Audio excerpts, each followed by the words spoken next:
നമുക്കറിയാം നമ്മുടെ പാദം എന്ന് പറയുമ്പം ഒത്തിരി എല്ലുകൾ കൂടിച്ചേർന്നിട്ടുള്ളതാണ്. ഒത്തിരി ഫേഷ്യ അല്ലെങ്കിൽ മസിൽസ് അല്ലെങ്കിൽ പേശികൾ കൂടിച്ചേർന്നിട്ടുള്ളതാണ്. ഈ എല്ലുകളെയും അതേപോലെ തന്നെ പേശികളെയും കണക്ട് ചെയ്യുന്ന ചെറിയ ചെറിയ ഫൈബർ സ്ട്രക്ചേഴ്സ് ഉണ്ടാവും. അതായത് ടെൻഡോൺസും ലിഗമെന്റ്സും ചേർന്നിട്ടുള്ളതാണ്. അപ്പം ഈ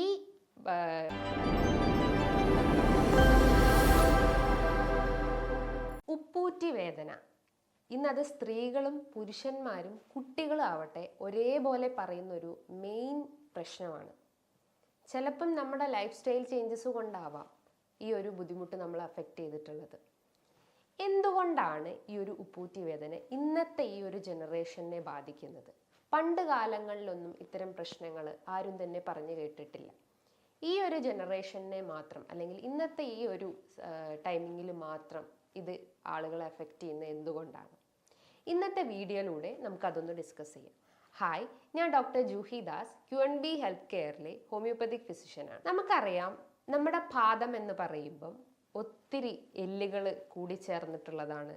ഒത്തിരി ഫേഷ്യ അല്ലെങ്കിൽ മസിൽസ് അല്ലെങ്കിൽ പേശികൾ കൂടിച്ചേർന്നിട്ടുള്ളതാണ്. ഈ എല്ലുകളെയും അതേപോലെ തന്നെ പേശികളെയും കണക്ട് ചെയ്യുന്ന ചെറിയ ചെറിയ ഫൈബർ സ്ട്രക്ചേഴ്സ് ഉണ്ടാവും. അതായത് ടെൻഡോൺസും ലിഗമെന്റ്സും ചേർന്നിട്ടുള്ളതാണ്.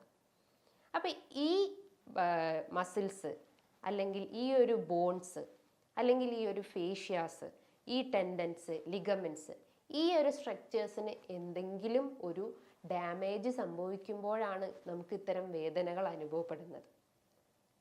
ഇന്ന് ഒത്തിരി പേര് പറയുന്നത് ഉപ്പൂറ്റി വേദന രാവിലെയാണ് വർദ്ധിക്കുന്നതെന്ന്. അതായത് രാവിലെ നമ്മൾ ബെഡിൽ നിന്ന് എഴുന്നേറ്റാൽ ഉടനെ നമ്മൾ ഫ്ലോറിൽ കാല് വെക്കുമ്പോഴാണ് വേദന വർദ്ധിച്ചു വരുന്നത്. നമ്മളൊന്ന് നടന്നു കഴിഞ്ഞാൽ വേദന സബ്സൈഡ് ചെയ്യും, അതായത് വേദന കുറഞ്ഞു പോകും.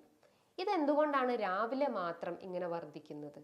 അതിപ്പോൾ സ്ത്രീകളും പുരുഷന്മാരും ഒരേപോലെ പറയുന്നുണ്ട്.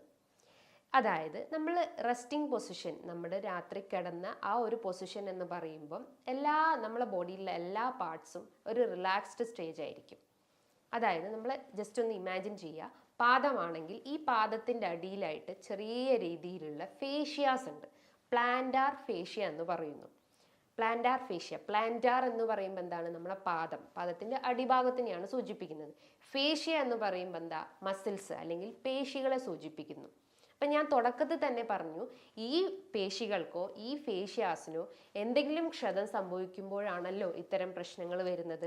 അതായത് ഈ പ്ലാന്റാർ ഫേഷ്യയ്ക്ക് നീർക്കെട്ട് സംഭവിക്കുമ്പോൾ അല്ലെങ്കിൽ പ്ലാന്റാർ ഫേഷ്യൈറ്റിസ് എന്ന കണ്ടീഷൻ വന്നപ്പോഴാണ് നമുക്ക് ഇത്തരം ഉപ്പൂറ്റി വേദന അനുഭവപ്പെടുന്നത്. അതായത് പാദത്തിൻ്റെ ഈ ഒരു ഭാഗത്തായിട്ടായിരിക്കും നമുക്ക് വേദന അനുഭവപ്പെടുന്നത്. അതായത് രാവിലെയായിരിക്കും വർദ്ധിച്ചു വരുന്നത്.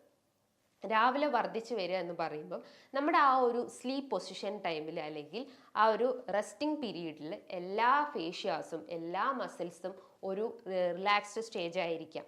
ഈ ഒരു ഇൻഫെക്റ്റഡ് ഏരിയാസിലുള്ള മസിൽസ് ആയാലും ഒരു റെസ്റ്റിംഗ് സ്റ്റേജ് ആയിരിക്കാം. അതായത് ഒരു ചുരുങ്ങിയ ഒരു അവസ്ഥയായിരിക്കാം. അതായത് ആ മസിൽസ് എല്ലാം ഒരു സൈഡിലേക്ക് ചുരുങ്ങിയിരിക്കുന്ന ഒരു സ്റ്റേജാണ്. അപ്പോൾ പെട്ടെന്ന് നമ്മൾ ബെഡിൽ നിന്ന് എഴുന്നേക്കും ഉടനെ തന്നെ ബോഡിക്ക് മൂവ്മെൻറ്റ്സ് കൊടുക്കുന്നു. അപ്പം നമ്മൾ ബ്രെയിനിലേക്ക് ആ ഒരു സിഗ്നൽസ് പോകുന്നു. ഈ ഒരു മൂവ്മെൻറ്റ്സ് പെട്ടെന്ന് നമുക്ക് ബോഡിക്ക് വന്നിട്ടുണ്ട്, നമ്മൾ അതിനനുസരിച്ച് റിയാക്ട് ചെയ്യുന്നുള്ള ആ ഒരു ബ്രെയിൻ ഒരു സിഗ്നൽസ് കിട്ടുന്നു. അപ്പോഴാണ് ആ ഒരു ഫേഷ്യാസ് എല്ലാം വലിഞ്ഞു മുറുകുന്നത്. ഈ ഒരു ഭാഗത്തുള്ള ഫേഷ്യാസ് എല്ലാം വലിഞ്ഞു മുറുകി ആ ഒരു റെസ്റ്റിംഗ് സ്റ്റേജിൽ നിന്ന് പെട്ടെന്ന് തന്നെ ആ ബോഡി നമ്മുടെ ആ ഒരു മസിൽസ് റിയാക്ട് ചെയ്യുന്നു. അതുകൊണ്ടാണ് ഇത് രാവിലെ വർദ്ധിച്ചു വരുന്നത്. ഒന്ന് നടന്നു കഴിഞ്ഞാൽ പെട്ടെന്ന് ഒരു മൂവ്മെൻറ്റ്സ് കൊടുത്തു കഴിഞ്ഞാൽ അത് പിന്നെയും അതിൻ്റെ ആ ഒരു ഒറിജിനൽ പൊസിഷനിലേക്ക് വരുന്നു. അപ്പോൾ ആ ഒരു സിഗ്നൽസിൽ ഉണ്ടാവുന്ന ഒരു ഇൻകോർഡിനേഷൻ, പെട്ടെന്ന് നമ്മളെ ബോഡിക്ക് ഒരു റിയാക്ഷൻസ് കൊടുക്കുമ്പോൾ ഉണ്ടാവുന്ന ആ ഒരു ചേഞ്ചസ് കൊണ്ടാണ് നമുക്ക് വേദന അനുഭവപ്പെടുന്നത്. ഇതാണ് നോർമലി നമ്മളെ ബോഡിയിൽ നടക്കുന്ന ഒരു മെക്കാനിസം എന്ന് പറയുന്നത്. പക്ഷേ മറ്റു പല കാരണങ്ങൾ കൊണ്ടും ഈ ഒരു ഉപ്പൂറ്റി വേദന വരാം. പ്രധാനമായിട്ടും അമിതവണ്ണം. നമുക്കറിയാം നമ്മളെ ബോഡി വെയിറ്റ് താങ്ങി നിർത്തുന്നത് നമ്മളെ ജോയിൻസ് ആണ്. നമ്മുടെ പാദത്തിലുള്ള ആ ഒരു പ്രഷർ കാരണമാണ് നമ്മളെ ബോഡി വെയിറ്റ് നമ്മൾ താങ്ങി നിർത്തുന്നത്. ഒരു ബോഡി വെയിറ്റ്, അതായത് നമ്മളെ ബോഡി മാസ് ഇൻഡെക്സ് എന്ന് പറയുമ്പോൾ എന്താണ്? നമ്മുടെ ഹൈറ്റിന് പ്രൊപ്പോർഷണൽ ആയിരിക്കണം. അതായത് നമ്മുടെ വെയിറ്റും ഹൈറ്റും ഒരേപോലെ പ്രൊപ്പോർഷണൽ ആയിരിക്കണം. ഹൈറ്റ് ഒരു 165 സെൻറ്റിമീറ്റർ ആണെങ്കിൽ ഒരു 60 kg അല്ലെങ്കിൽ ഒരു 65 kg മാത്രമേ നമുക്ക് ബോഡി വെയിറ്റ് പാടുള്ളൂ. അപ്പോൾ ബോഡി വെയിറ്റ് അമിതമായി കഴിഞ്ഞാലും ഈ ഒരു പാദത്തിലേക്ക് കൂടുതലായിട്ടും പ്രഷർ രൂപപ്പെടുന്നു. അതായത് ഓവറായിട്ടുള്ള മർദ്ദം കാരണം ആ ഫേഷ്യാസിനും അല്ലെങ്കിൽ ആ മസിൽസിനും ഒക്കെ നീർക്കെട്ട് അനുഭവപ്പെടുന്നു. അതിനെയാണ് ഞാൻ തുടക്കത്തിൽ പറഞ്ഞത് പ്ലാന്റാർ ഫേഷ്യായിറ്റിസ് എന്ന് പറയുന്നത്. അപ്പോൾ അമിതവണ്ണം ഉണ്ടെങ്കിലും ഇത്തരം പ്രശ്നങ്ങൾ രൂപപ്പെടാം. അതേപോലെ തന്നെ മറ്റൊരു പ്രധാനപ്പെട്ട ഒരു കാരണം എന്ന് പറയുന്നത് എന്താ, ഒരു 40-30 വയസ്സ് കഴിഞ്ഞിട്ടുള്ള ആളുകളിൽ ഏറ്റവും അധികം കാണപ്പെടുന്നതാണ് വാദസംബന്ധമായിട്ടുള്ള രോഗങ്ങൾ. റുമാറ്റോയ്ഡ് ആർത്രൈറ്റിസ്, ഓസ്റ്റിയോ ആർത്രൈറ്റിസ് പോലത്തെ സന്ധിവാത രോഗങ്ങൾ. അതിൻ്റെ ഭാഗമായിട്ടും ഈ ഒരു ഉപ്പൂറ്റീൻ്റെ ഭാഗത്ത് വേദന അനുഭവപ്പെടാം. ഇതിപ്പോൾ ഒരു ഉപ്പൂറ്റീൻ്റെ ഭാഗത്ത് മാത്രമായിരിക്കില്ല, അവർക്ക് ഓരോ ജോയിൻസും രാവിലെ എഴുന്നേൽക്കുമ്പോൾ ഒരു സ്റ്റിഫ്നെസ് അനുഭവപ്പെടാം. അതിൻ്റെ ഒരു പ്രശ്നം എന്താണ്, അതായത് നമ്മുടെ ജോയിൻസിനെല്ലാം ഒരു തേയ്മാനം സംഭവിച്ചിട്ടുണ്ട്, അല്ലെങ്കിൽ ജോയിൻസിന് നീർക്കെട്ട് സംഭവിക്കുമ്പോഴാണ് നമുക്ക് ഓരോ ശരീരഭാഗങ്ങളിലും വേദന അനുഭവപ്പെടുന്നത്. മറ്റൊരു പ്രധാനപ്പെട്ട ഒരു കാരണം എന്താണ്, അൺകൺട്രോൾഡ് ഡയബറ്റിസ്. അതായത് പ്രമേഹം നിങ്ങൾ കൃത്യമായിട്ട് കൺട്രോൾ ചെയ്തിട്ടില്ലെങ്കിൽ, അല്ലെങ്കിൽ നിങ്ങളുടെ ബ്ലഡ് ഷുഗർ കൃത്യമായിട്ട് കൺട്രോൾ ചെയ്തിട്ടില്ലെങ്കിൽ ഓരോ ബോഡി പാർട്സിനും നമുക്ക് വേദന അനുഭവപ്പെടാം. നമുക്കറിയാം, നമ്മളെ വീട്ടിലുള്ള പ്രായമായിട്ടുള്ള ആളുകളൊക്കെ പറയുന്നതാണ്, കാലും കൈയൊക്കെ ഭയങ്കര കടച്ചിലുണ്ട്, നടക്കാൻ ഒട്ടും വയ്യ, വേദന അനുഭവപ്പെടുന്നുണ്ട്, കിടക്കാൻ പറ്റുന്നില്ല, ഇരിക്കാൻ പറ്റുന്നില്ല. ഇതിൻ്റെയൊക്കെ റീസൺസ് എന്താണ്, നമ്മുടെ ശരീരത്തിലെ ബ്ലഡ് ഷുഗർ ഷൂട്ട് ചെയ്തിട്ടുണ്ട്, അല്ലെങ്കിൽ ബ്ലഡ് ഷുഗർ ഹൈ ആയിട്ടുണ്ട്. അപ്പോൾ എപ്പോഴും ബ്ലഡ് ഷുഗർ കൺട്രോൾ ചെയ്യാൻ ശ്രമിക്കാം. അതേപോലെ തന്നെ മറ്റൊരു പ്രധാനപ്പെട്ട ഒരു കാരണം നമുക്കറിയാം, യൂറിക് ആസിഡ് എന്ന് പറയുന്നത് നമ്മുടെ ശരീരത്തിലെ ഏറ്റവും ആവശ്യമായിട്ടുള്ള ഒന്നാണ്. പക്ഷേ അതിൻ്റെ അളവ് കൂടിക്കഴിഞ്ഞാലും അതിന് പല രീതിയിലുള്ള പ്രശ്നങ്ങൾ ഉണ്ടാക്കാം. അത് ഓരോ ജോയിൻസിൻ്റെ ഇടയിലൊക്കെ പോയിട്ട് അത് ഡിപ്പോസിറ്റ് ചെയ്യുന്നു. അപ്പം അതിൻ്റെ ഫങ്ഷൻസ് അവിടെ കൃത്യമായിട്ട് നടക്കുന്നില്ല, അത് യൂറിനിലൂടെ പാസ് ഔട്ട് ചെയ്ത് പോകുന്നില്ല. അതായത് കൂടുതലായിട്ടും പ്രോട്ടീൻ മെറ്റബോളിസം നമ്മുടെ ശരീരത്തിൽ നടക്കുന്നു.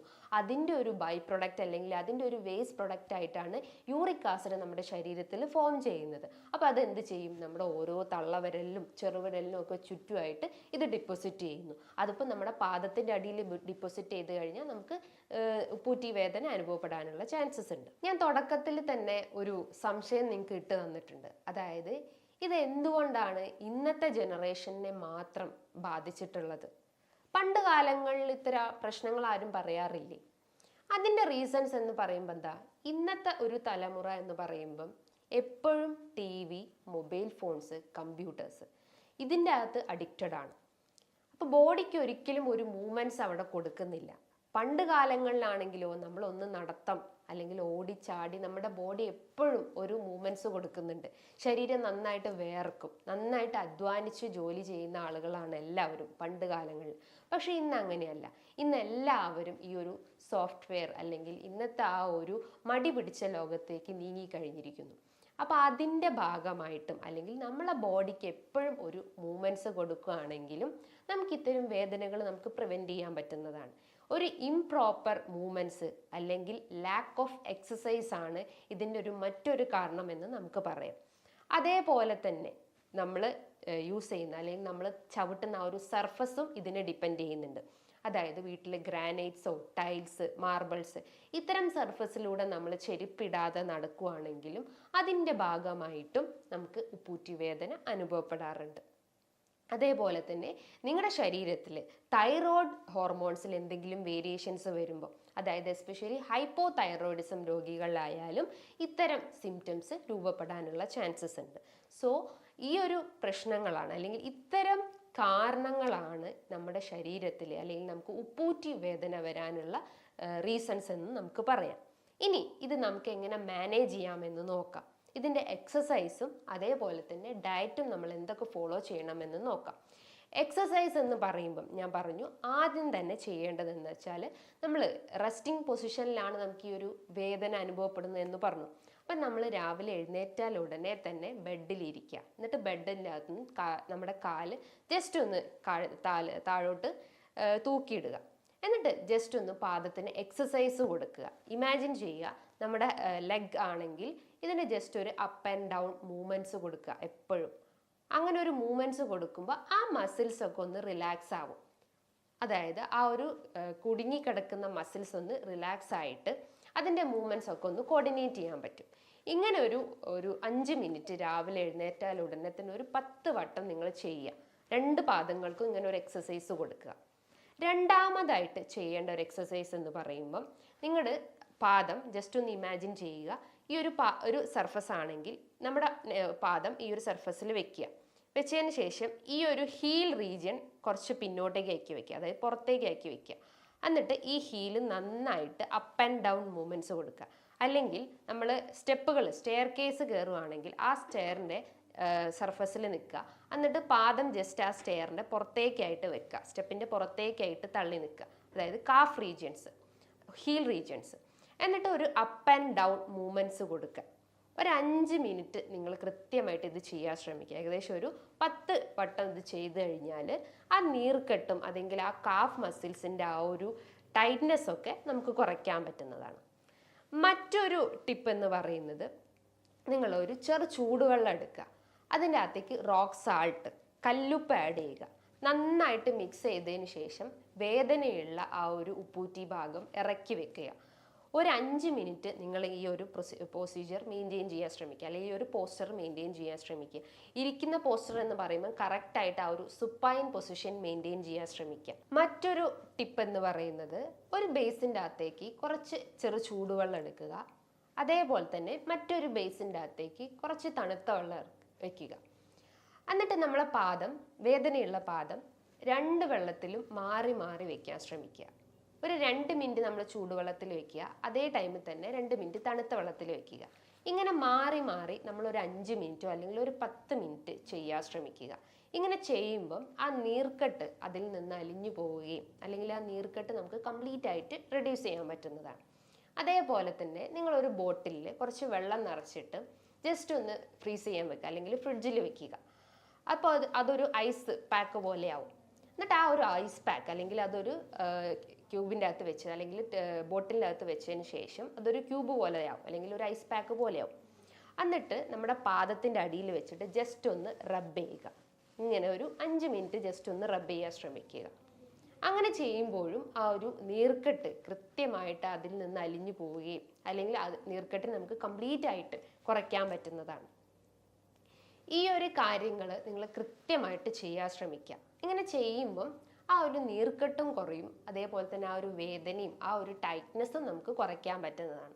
ഞാൻ പറഞ്ഞു, ഈ ഒരു സർഫസും ഇതിനെ കൂടുതലായിട്ട് ഡിപ്പെൻഡ് ചെയ്യുന്നുണ്ട്. അതായത് നമ്മൾ ചവിട്ടുന്ന, നമ്മൾ നടന്നു പോകുന്ന ആ ഒരു സർഫസും ഇതിനെ ഡിപ്പെൻഡ് ചെയ്യുന്നുണ്ട്. അപ്പം ടൈൽസോ മാർബിൾസോ ഒക്കെ ഡയറക്റ്റ് നമ്മൾ അപ്ലൈ ചെയ്യാതെ, ഡയറക്റ്റ്ലി ചവിട്ടാതിരിക്കുക. പകരം നമ്മൾ എന്തെങ്കിലും ചപ്പൽസ് യൂസ് ചെയ്യാൻ ശ്രമിക്കുക. Micro cellular rubber chappals use ചെയ്യാൻ ശ്രമിക്കുക. ഓവർ ഹീൽസ് ആയിട്ടുള്ള ചപ്പൽസ് അവോയ്ഡ് ചെയ്യാൻ ശ്രമിക്കുക. ഇനിയിപ്പോൾ ഷൂസൊക്കെ യൂസ് ചെയ്യുന്ന ആളുകളാണെങ്കിൽ ജസ്റ്റ് എന്തെങ്കിലും ഒരു സിലിക്കോൺ ജെല്ല് അതിൻ്റെ അടിയിൽ വെച്ചിട്ട് അതിൻ്റെ മുകളിൽ നമ്മൾ ചപ്പൽസ് യൂസ് ചെയ്യാൻ ശ്രമിക്കുക. അമിത വണ്ണുള്ള ആളുകളാണെങ്കിൽ അതാദ്യം കൺട്രോൾ ചെയ്യാൻ ശ്രമിക്കുക. വർക്കൗട്ട് ചെയ്യുക, ബോഡി എപ്പോഴും ഹീറ്റ് ചെയ്യാൻ ശ്രമിക്കുക. ആ എക്സസൈസ് ഇല്ലായ്മയാണ് ഒരുവിധം രോഗങ്ങളൊക്കെ നമ്മൾക്ക് സ്റ്റാർട്ട് ചെയ്യുന്നത്. അപ്പം നല്ല രീതിയിൽ ബോഡിക്ക് മൂവ്മെൻറ്റ്സ് കൊടുക്കാൻ ശ്രമിക്കുക. കൃത്യമായ അളവിൽ ഉറങ്ങാൻ ശ്രമിക്കുക. ഇനിയിപ്പോൾ ഫുഡ് ഐറ്റംസ് നോക്കുവാണെങ്കിൽ വിറ്റമിൻ ഡി ഡെഫിഷ്യൻസീസ് ഉണ്ടെങ്കിലും നമുക്ക് ഈ ജോയിൻസിനൊക്കെ വേദന അനുഭവപ്പെടാം. കാൽഷ്യം കുറഞ്ഞു കഴിഞ്ഞാലും ഇത്തരം പ്രശ്നങ്ങൾ രൂപപ്പെടാം. നമ്മുടെ ശരീരത്തിലെ അയൺ കുറഞ്ഞു കഴിഞ്ഞാലും ഈ ക്ഷീണവും അതേപോലെ തന്നെ ജോയിൻസിനൊക്കെ വേദന അനുഭവപ്പെടാം. അപ്പോൾ ശരീരത്തിൽ അല്ലെങ്കിൽ നമ്മുടെ ഡയറ്റിൽ എപ്പോഴും ന്യൂട്രിയൻസ് അടങ്ങിയിട്ടുള്ള ഒരു ബാലൻസ് ഡയറ്റ് മെയിൻറ്റെയിൻ ചെയ്യാൻ ശ്രമിക്കുക. വിറ്റമിൻ ഡി അടങ്ങിയിട്ടുള്ള ഭക്ഷണങ്ങൾ എടുക്കാം. പച്ചക്കറികളോ ഫ്രൂട്ട്സോ ചെറു മത്സ്യങ്ങളോ നിങ്ങൾക്ക് എടുക്കാം. ഡെയിലി എന്തെങ്കിലും ഒരു നട്ട്സ് നിങ്ങളുടെ ഡയറ്റിൽ ഉൾപ്പെടുത്താൻ ശ്രമിക്കുക. ബദാം, വാൽനട്ട്, പിസ്ത, അതേപോലെ ഫ്രൂട്ട്സ് നോക്കുകയാണെങ്കിൽ നീർക്കെട്ടിനെ കുറയ്ക്കുന്ന ഭക്ഷണങ്ങൾ എടുക്കാൻ ശ്രമിക്കുക. വിറ്റമിൻ സി അടങ്ങിയിട്ടുള്ള സിട്രസ് ഫ്രൂട്ട്സ് ഐറ്റംസ്, ഓറഞ്ചോ മൊസംബിയോ നാരങ്ങയോ നെല്ലിക്കയോ നിങ്ങളുടെ ഡയറ്റിൽ ഉൾപ്പെടുത്താൻ ശ്രമിക്കുക. ചെറിയ മത്സ്യങ്ങൾ എന്നും ഡെയിലി ബോയിൽ ചെയ്ത് കഴിക്കാൻ ശ്രമിക്കുക. ഫ്രൈ ഐറ്റംസ് കഴിവതും ഒഴിവാക്കാൻ ശ്രമിക്കുക. കോക്കനട്ട് ഓയിൽ തന്നെ പ്രിഫർ ചെയ്യാൻ ശ്രമിക്കുക, അല്ലെങ്കിൽ ഒലിവ് ഓയിൽ തന്നെ നിങ്ങളുടെ ഡയറ്റിൽ പ്രിഫർ ചെയ്യാൻ ശ്രമിക്കുക. ഇങ്ങനെ കൃത്യമായിട്ട് നിങ്ങളൊരു ലൈഫ് പാറ്റേൺ കൊണ്ടുപോയി കഴിഞ്ഞാൽ നമുക്ക് ഇത്തരം ഇടയ്ക്കിടയ്ക്ക് വരുന്ന ഈ ഒരു ബുദ്ധിമുട്ടുകൾ നമുക്ക് റെഡ്യൂസ് ചെയ്യാൻ പറ്റുന്നതാണ്. ഇനിയിപ്പോൾ ഇതുമായി ബന്ധപ്പെട്ട് നിങ്ങൾക്ക് എന്തെങ്കിലും ഡൗട്ടുകൾ ഉണ്ടെങ്കിൽ താഴെ കാണുന്ന നമ്പറിൽ ജസ്റ്റ് ഒന്ന് കോൺടാക്ട് ചെയ്യാവുന്നതാണ്. നല്ലൊരു ഹെൽത്ത് ടോപ്പിക്കുമായി വീണ്ടും കാണാം. Thank you.